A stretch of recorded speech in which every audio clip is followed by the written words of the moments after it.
Guess that leaves just me now. If you would, let's have a quick prayer before we get started.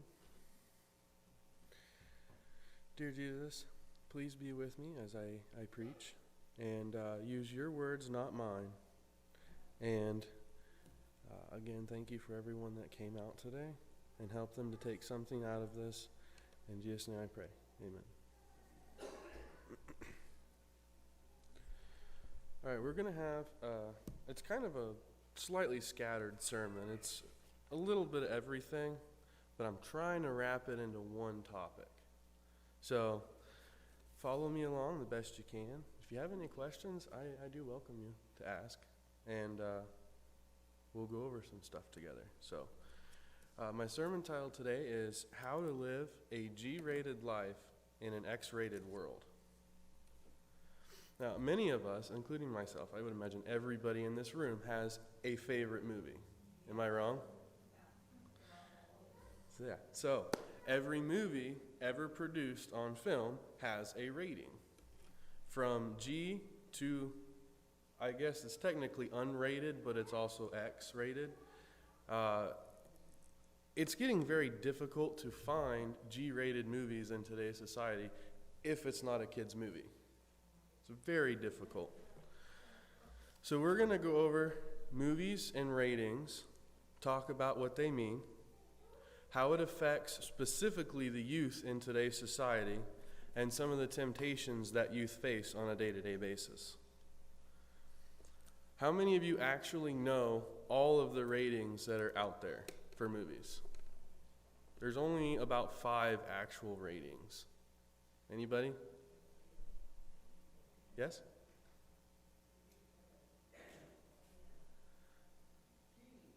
Yes? Yep. Yep. Yep. Yes. That's all of them. The 5 major ones anyway. Start with G, being for general audience of all ages. It's no swearing, no violence. Pretty much in today's society, just kid movies, which is sad.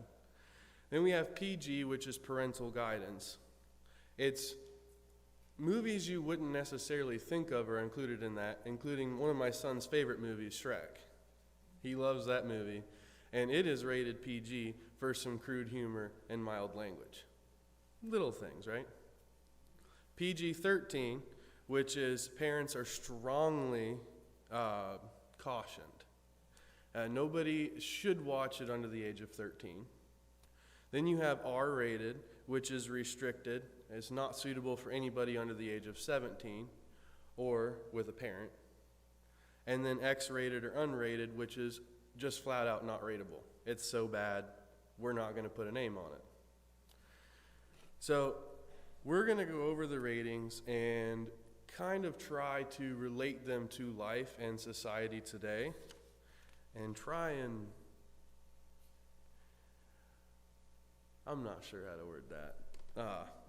It's in the sermon. I'll touch back on that so we don't jump around a little too much. Have you guys ever heard of the term, the decisions you make today will greatly affect your future? Or sometimes it's tomorrow? It's true. And especially as a growing young adult myself, and those that are in society like me, we have so many decisions that we have to face on a daily basis, and everybody's been there or will be there. We all make several hundred decisions on a daily basis, at least. Starting from when we wake up in the morning, what do you wear? That's kind of my solution to it, is I just put clothes on. Whatever's on the top of my jean drawer, my socks, I just grab a pair. If they don't match, they don't match. I get dressed. But if you're going on a date with somebody or to church, you might put a little more thought into it. What do I look good in? Obviously, what's clean? What makes me feel good? To try and, if you're comfortable in a date especially, it projects out. If you're uncomfortable, it does too.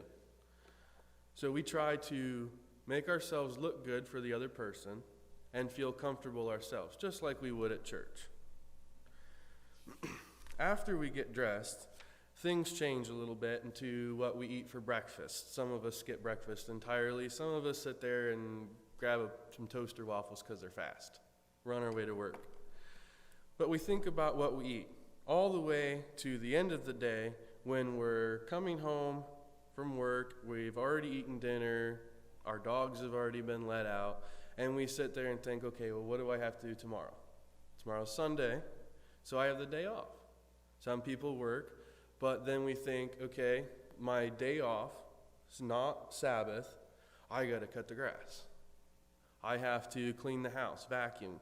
All this stuff we think about on a daily basis, or most of them. I don't think everybody thinks of vacuuming every single day, but there are things that replace that. And even after we go to bed, we still sit there and think about things from what happened today. We replay things in our mind. How do we make situations better? Even to continuing the next day until we actually fall asleep. And then subconsciously, we make decisions, even in our dreams.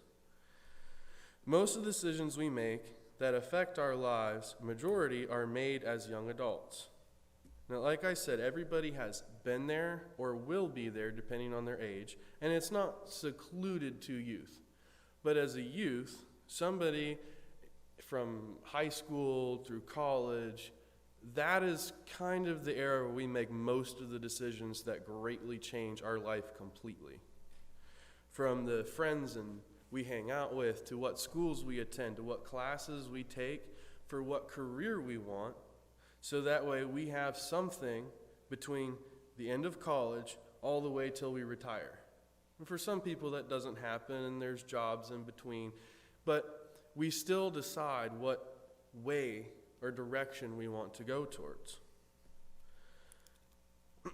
Most of our religious decisions are also made during this time. Like, if you're raised as a child in the church like I was blessed to be raised in a church.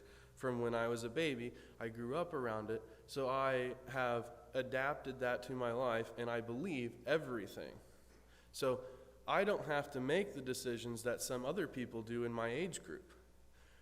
A lot of people are either turned on or turned off from church between the ages of, I want to say, about 13 to 15 all the way up into their late 20s. It's just it. It's either yes or no at some point. And some people come back later, but with skepticism and questions. Sometimes little things cause disbelief that we may not realize that we're altering somebody else's life because we don't think about it. But some little comments from,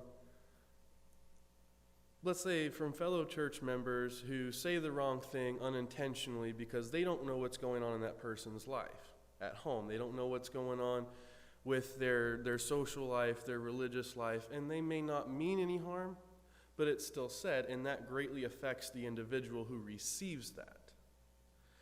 And unfortunately, there's just some times that we can't control situations like that. However, there are times that we can, and it's encouraged that obviously we share the faith and try and bring more people into church, because this is not a message for us as a congregation, it's for the world.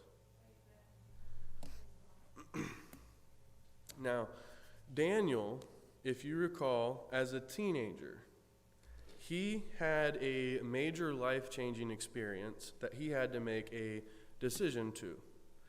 And he was taken hundreds and hundreds of miles away from his homeland into a king's palace where he's placed at a table with the king's meat and wine and has to make a decision as to what he's going to do. And this greatly, either way he chooses, alters his life. There's no on the fence situation here.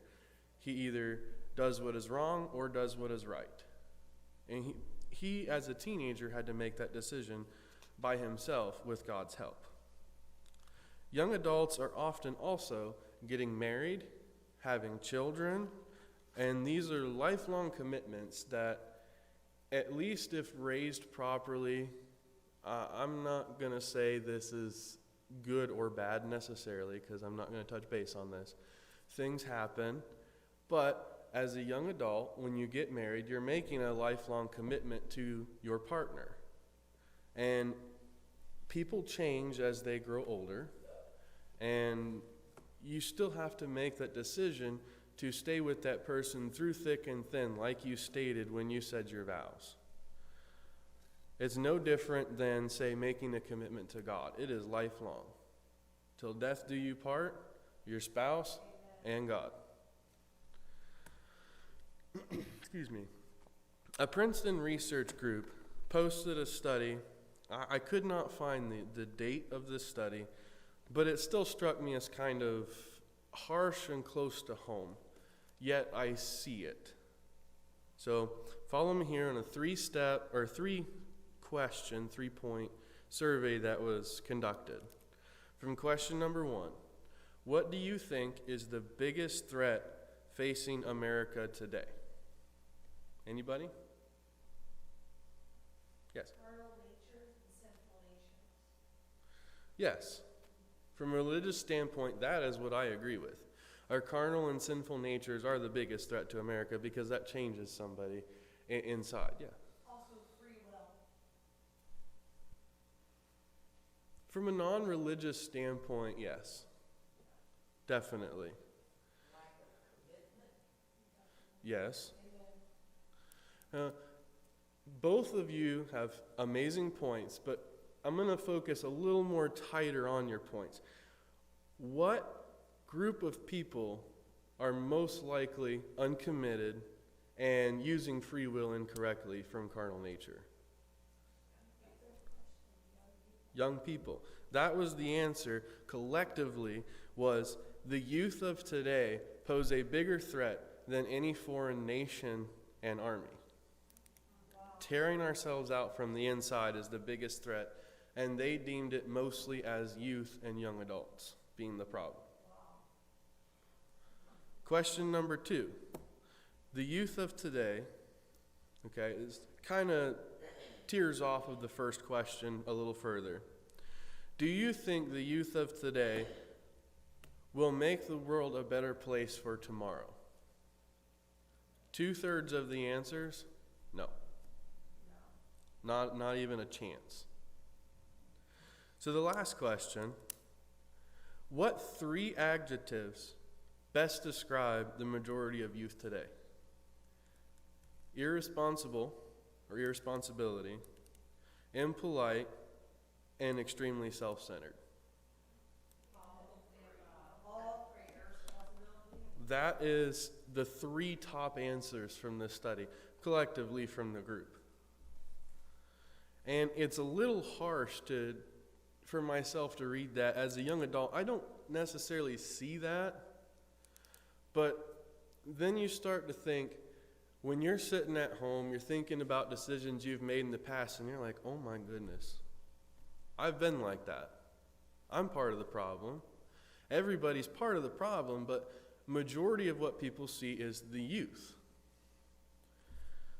If we take a little bit of a deeper look into, I'm going to say, the cause and effect of the results of this study, to see some of the major issues as to why I think people are acting like that. So here's where it's going to get a little interesting. There's 2 sections from Temptations, and the first session are the 5 most common issues that affect young adults and youth today. And they're not in any particular order. I just found the top 5. So, number 5, and they're not specifically related to religious or I'm going to say, spiritual. They're not specifically focused on relationships, but these 5 things are issues that change a person internally as to how they feel and how they project themselves because of it. So number 5 is obesity. More and more today, it is more common to see a young adult, even as young as 5, 6, 7, 8 years old, all the way up, even through actual like adult ages. It's there, but it specifically focuses on a young developing mind. When situations like this happen, it changes how they feel about themselves, which changes how they project and how they act. So, obesity, even as young as, say, 5 years old, there are many reasons for it, not limited to, but including, for instance, children with lack of discipline or self-control or lifestyle from how their parents are, how their friends and families are. It starts from even eating a bag of chips. And I'm not talking like a little snack bag of chips. I mean, I've seen kids eat out of the family-sized bag of chips, and they'll clear that in one setting. It's not uncommon anymore. But it starts there, and then let's say you have a bag of chips, you're then heading out to school. I don't know necessarily what schools, public schools serve today. I was blessed enough to go to a Christian academy, and most of the food was quite healthy for you, except for the cheeseburger casserole Grandma made. Delicious, but it wasn't the best. But say your mom and dad pick you up if you don't ride the bus. You're on your way home or to a friend's house, and we're going to stop at our favorite, double-arched restaurant and pick up some burgers and fries. But we're not going to pick up a junior burger. We're going to get like a Big Mac with a large fry and a large Coke. But you're 5 years old. I mean, you can eat it. I've seen you eat it, but you don't really need it. It's just so easy and readily available in today's society that a lot of people it's convenient, it's easy, no self-control. Now, this affects multiple points in a young developing mind, from emotional state, how you see yourself, definitely projects, okay? Your mental state has changed because of it. People who don't feel good about themselves, they can be anything from a bully at church or at school to a suicidal young person because somebody said something that really hurt their feelings. There's just so many things that we need to take into consideration. But that's one of the top 5 issues that affects youth today. Number 4 is materialism. We live in a society today, even from the 1950s through present, it has changed so much from the Great Depression to the 1950s, everybody kind of getting back on their feet. And then we slowly have gotten worse and worse about materialism. Now, we live in a society where materialism, especially as a young person, is taught in how to measure success, and truly how happy you are depends on how much you have. That's how most people see it. The view is, heaven forbid, you're going back to school and you don't have the newest Yeezys or Jordans. We're talking multi-$100 pair of shoes. And, my parents, they bought me shoes from Walmart that looked cool, but weren't necessarily expensive. I was happy with that. But I was also raised in the church, raised a little differently than most of society today. And it doesn't necessarily bother me if you make money and you want to spoil your child and give them things that maybe you didn't have growing up as a kid yourself. But at some point, there is a wave you follow to where they depend on it. And if it's not there, they're not happy. Number 3 is, we're going to say, political and social issues. As a young adult, this is not leaning more towards the young people, it's leaning more towards the 18 to early 30s range, the actual youth age group in church. If we look around today, specifically at young adults, having to make decisions on their own. That includes political and social issues that come up from this year. The political issue is the election. Presidential election is this year, a couple months away. Kids today figuring out, do I vote for Trump? Do I vote for Biden? Do I go in the middle? They don't know which way to lean. Now, how does this affect them? Parents are, from Earth, the number one influence on a child. The first person they see. When you're born, you're with mom, you're with dad. They have the most influence on a young person's life. Friends and family followed that from uncles, aunts, brothers, sisters, also a pretty big influence if they're involved in your life. My uncles and aunts are 4 to 6 hours away, but still there.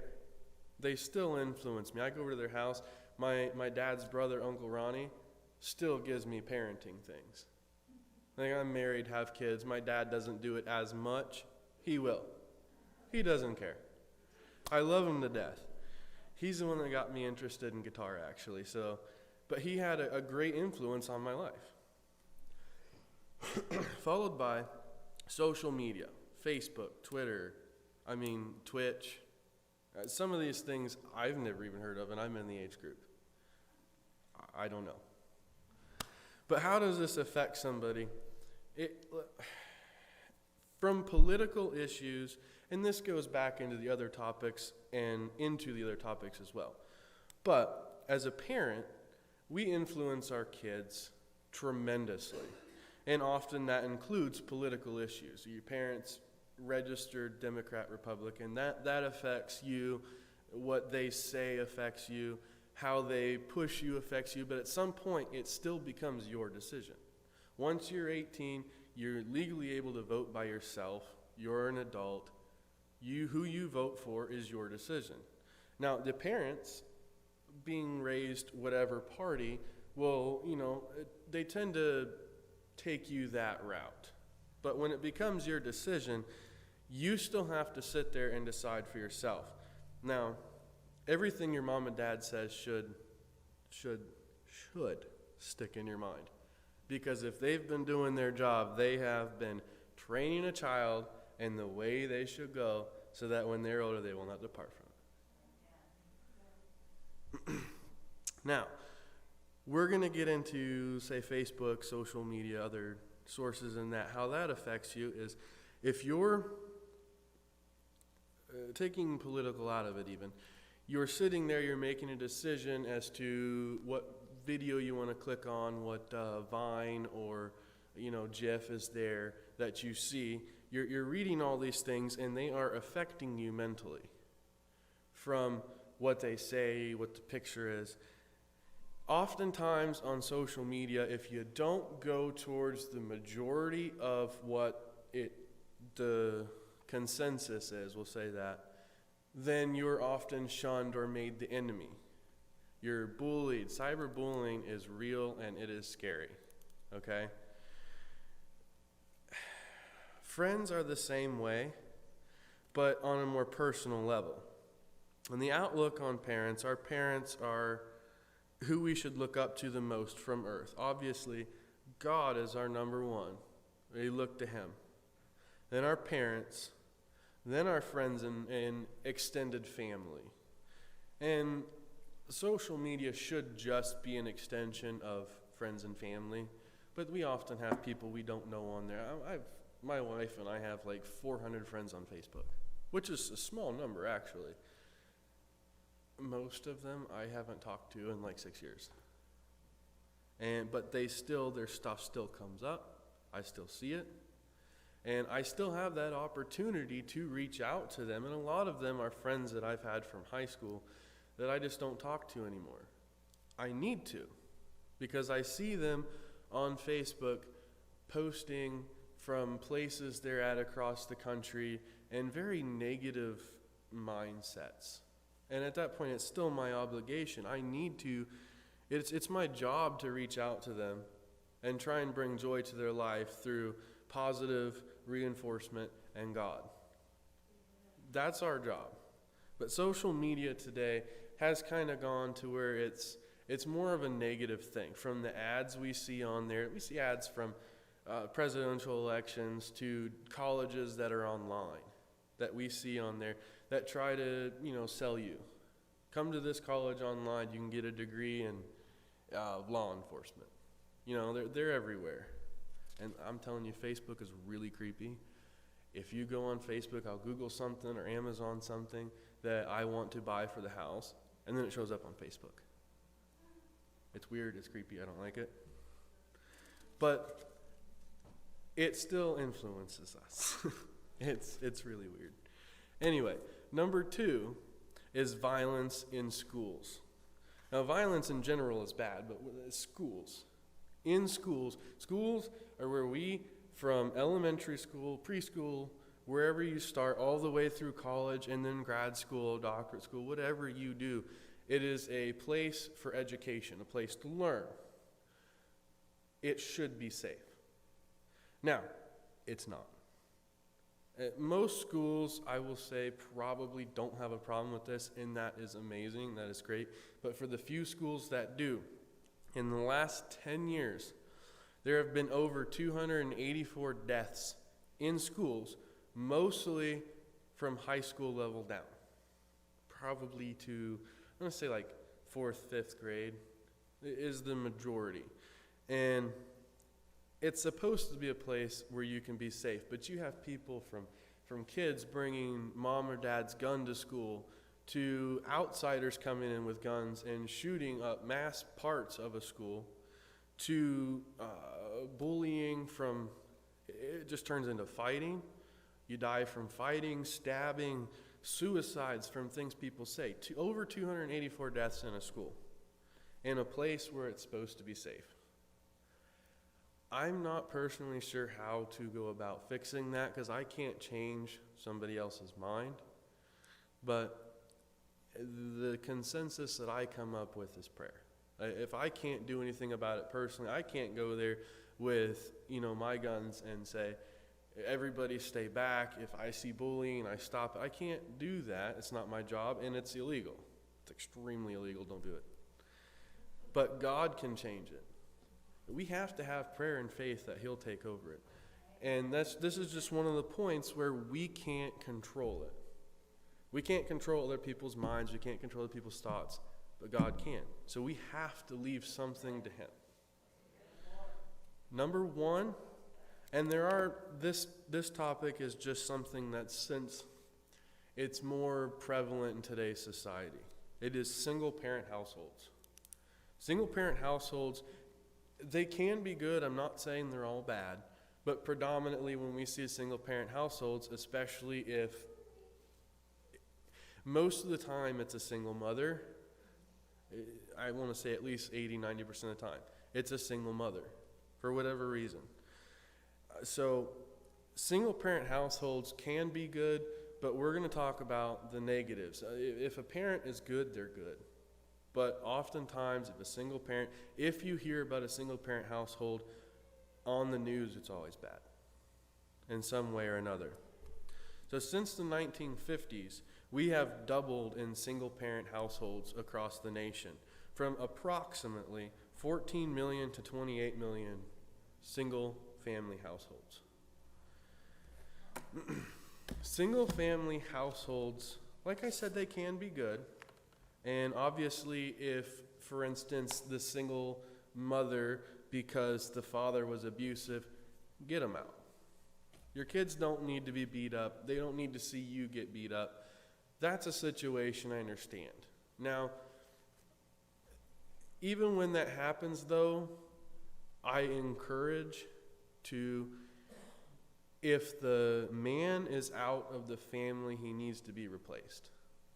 Especially for a young boy, they need a father figure. Now, it doesn't have to be go get remarried, okay? Grandma can help in single father households. Grandpa can help in single mother households. Brothers and sisters, just some type of a positive male influence, okay? Without a male influence or with a bad one who's abusive, children learn from what they see. because parents are their number one mentor. So if dad's abusive to mom, the boy's going to be abusive to mom. The boy's going to be abusive to his girlfriend, wife down the road. It's in his nature from what he sees. So another thing is financial issues. Now, I know a lot of single women who work 2 jobs, sometimes 3, 4 part-time jobs to make ends meet. They've got bills to pay. Now, this affects a family greatly. And I'm going to say that most of it is from if mom doesn't have the money to give you, she will always make sure you're provided for if she's a good mom. Always make sure you have everything you need. But there will be things that just can't happen from financial issues. Like, you're going to have shoes for school, but you're probably not going to get to go to Kings Island the day before. Okay, because that's expensive. We can't afford it. But she's trying her best to give you what life she can.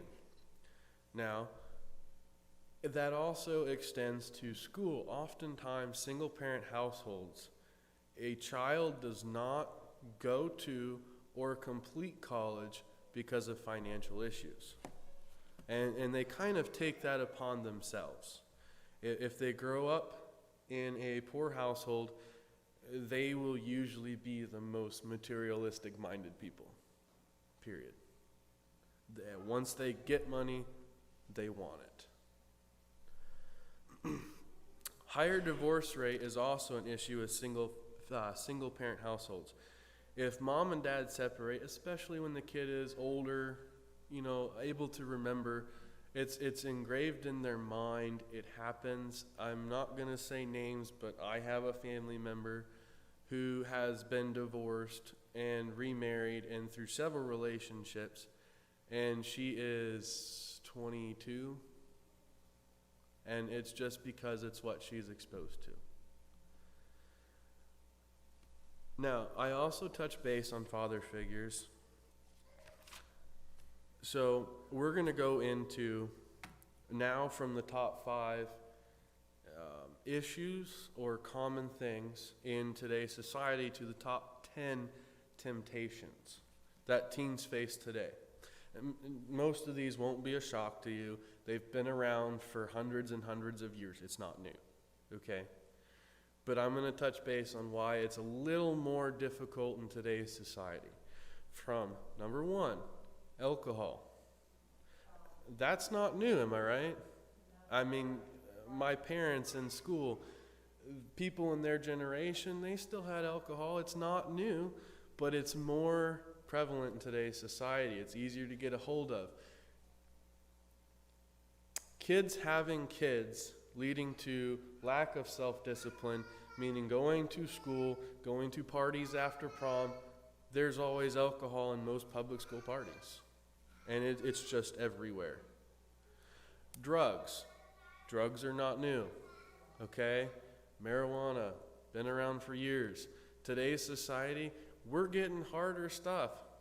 Kids today, instead of just smoking the reefer, they're messing with cocaine and meth. It's more prevalent in today's society. I mean, it's there. Sex, okay? It feels good, socially accepted, it's in movies, it's what they see. They're going to do it. Mixed into that, pornography. We're in a society today where we're no longer hiding magazines under our mattresses. It's online. It's in the phone in your pocket. It's there. That is a major temptation all youth face today. Stealing, peer pressure, social acceptance, smoking. We know it kills us. Why are we doing it? Because it's socially accepted. Okay? The desire to be famous and popular, it kind of goes along with the other stuff, but it still deserves its own category because at some point that eats you from the inside. And there are many more. These are just kind of the top 10 ones that are seen on a regular basis. Now, we as humans we all fall for temptations, whether it be from alcohol and drugs to sex and pornography and everything in between. Everybody has temptations. Everybody has their own that they fall for on a regular basis. There's still hope. In this church, we know it and we have it. There's hope. Okay? All of these temptations and trials we face are very overwhelming. And it's in a world where all of this stuff is so easily accessible. Like I said, from pornography being on the phone in your pocket, how is this not literally an X-rated world from everything going on? But since we have hope, when we are lucky enough to know in this church, we have the obligation to spread that hope to other people who are hopeless. And others that don't know or that don't choose to believe. One of the things I touched base on was the belief as a young person does not just solely come from parental input. It also comes from believing in yourself, or to yourself rather. Okay, if your grandma, mother, brother, sister who got in a car accident, if you're a believer, and this is one of the things that touches the youth more than some other generations, the older generations, is you can be extremely close to Christ, have a great, wonderful relationship, and say a prayer like, "Dear God, please don't take my mother from me." And she dies. Now, we don't know. We know deep down in our hearts that that's not God. The devil's the one who brought death and despair into the world, but we still tend to blame God, and we sever that relationship that we had and either become an atheist or even an anti-theist solely based on that. And then we go and share it to other people in society, and let me tell you from personal experience, from things that I've seen, bad news spreads a heck of a lot faster than good news. David, it's harder if the devil gets the best of us, and the devil doesn't want us to be crucified. Exactly. He wants us to fear God when it's supposed to fear the devil. Exactly. To our emotions. And it's even stated in several places to where it's easier to have bad things and it's easier to spread them because the devil wants it spread.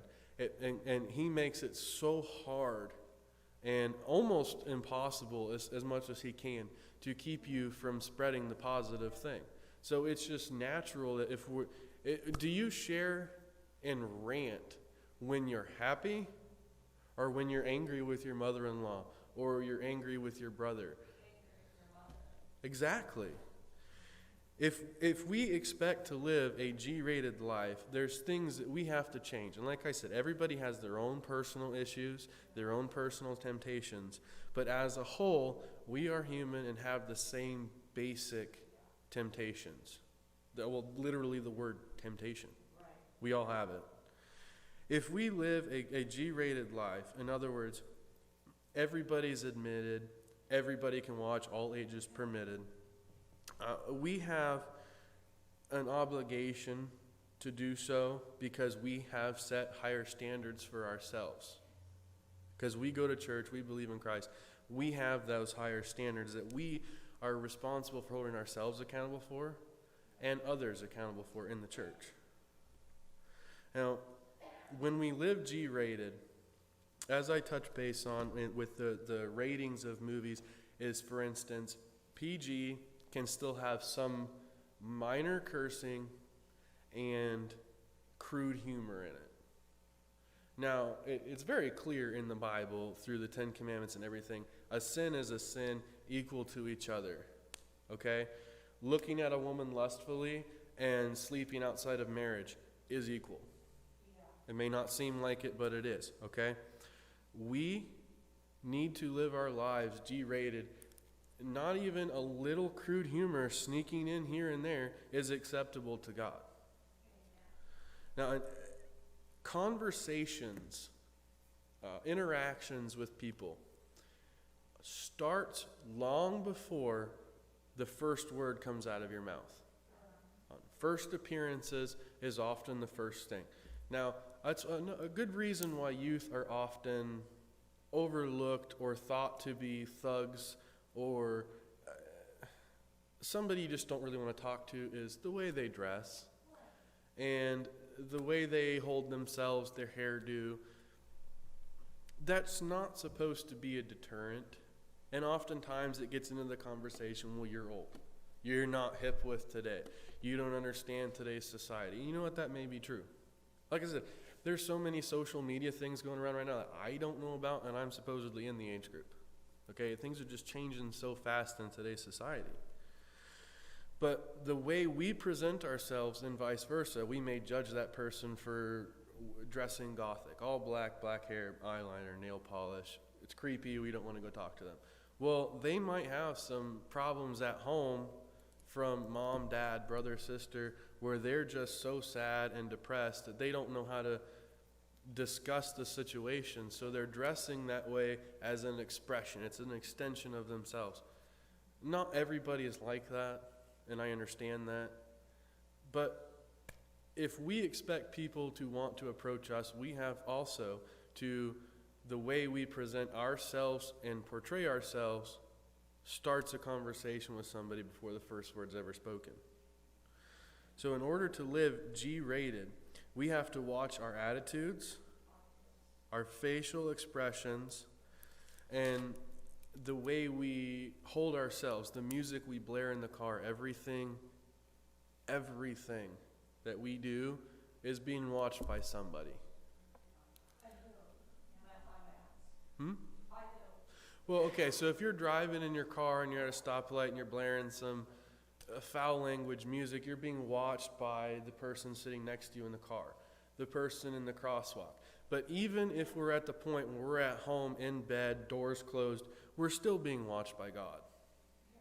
Yeah. And then I have a question on that. Mm-hmm. I believe I was sent here for a reason today, because my boyfriend and my brother didn't come, because my boyfriend was feeling sick, and my brother was playing a video game Mm-hmm. with his girlfriend, but that's not the question. I was telling you something. The question is, my boyfriend always listens to like rap this, rap that, all this rap crap, and like talk cussing and using profanity, disgrading women. Is that a God? Because he says that it helps him express himself through that rap music. I feel like it's a God. Like Satan will tell me that it's a God when it's not, and I start to believe this father of God is. And then it's like when I'm in the car with him, I can't always take headphones with me. I have to listen to that crappy stuff. Sure. I understand. And I think, between you and me, I think that maybe we should sit down and have a conversation about it. Now, if he likes rap, okay? Okay, so I'm going to say this very carefully. There is nothing wrong with rap music. It depends on who the author is. It depends on who the lyrics are. There are Christian rap artists. I listen to them a lot. So if he likes rap, I have some great music that I could send to you, exchange with him. So the thing is there's rap artists like Tadashi, Christian rapper, very, very in tune with God. And then you have people like, we're going to go trademarked here, like Eminem and stuff like that. That kind of stuff is not something that we should, I believe, be listening to. Yeah, I Okay. because my boyfriend listens to it all the time, and it just offends me, and I get this sensation afterwards, like what the heck? Sure. I think that that's something that we should talk about. Yeah. Okay. No problem. All right. So, in order to overcome our issues and even our generational differences, and believe me, every generation, even from the end of one to the beginning of another, just being 1 year, major differences. I am in the age group, and I think this had a lot to do with the way I was raised, okay? My parents were a little older than most when they adopted me, so I was raised by them in a generation. My generation was raised by people, half their age. My wife's mom she's 40, early 40s. My parents are in their 60s.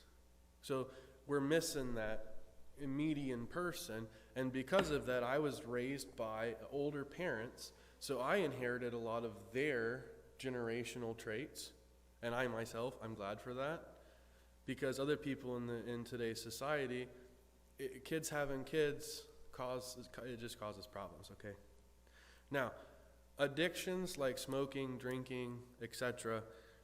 are bad, but I'm going to say that we as a church need to get addicted. And I'm not talking about to stealing cigarettes and smoking them and alcohol and stuff, pornography, sex. I'm talking about addictions that as a church are accepted. Prayer, reading the Bible, researching on faith, talking to God, sharing God with other people. Those are truly things that we should turn into an addiction and use positively. In order to live a G-rated life, we have to change our appearances, be addicted and on fire for God, and then our ages, our attitudes, generational gaps, everything falls because we're all on the same plane. And it's elevated from where we're at here on earth. On God's plane, it's all flat. Guy, girl, 60, 20. It doesn't matter. But we have to live our lives G-rated in an X-rated world in order for the outreach to happen. So we can bring other people, because God's very clear, if we are stopping others from faith experiences and coming to God, then we are the ones that are held accountable for that, if we're pushing others away. So we have to live G-rated to kind of be a magnet to pull everybody else in. In order for that, we get some more youth in the church, some more attendance period. And then that is kind of the first step. Living G-rated in an X-rated world is the first step towards God and where we need to go. Okay? That's it. Praise God, it's over? Is that what you said? No, I'm kidding. I love you. All right. If you'll bow your heads with me, say a quick, short prayer to wrap this up, please. Dear Lord, thank you for this beautiful Sabbath day. I'm feeling a little sweaty up here myself, and I'm sure others are too, but it's still beautiful, and we're still here, and we're glad to be here, and we're glad to have you in our lives and your presence in this church. So I want to thank you for everything, all the blessings you've done for us, and continue to do for us on a daily basis, even if we don't deserve it. And I want to thank you for that, and I want to thank you for being here with us today. In Jesus' name I pray. Amen.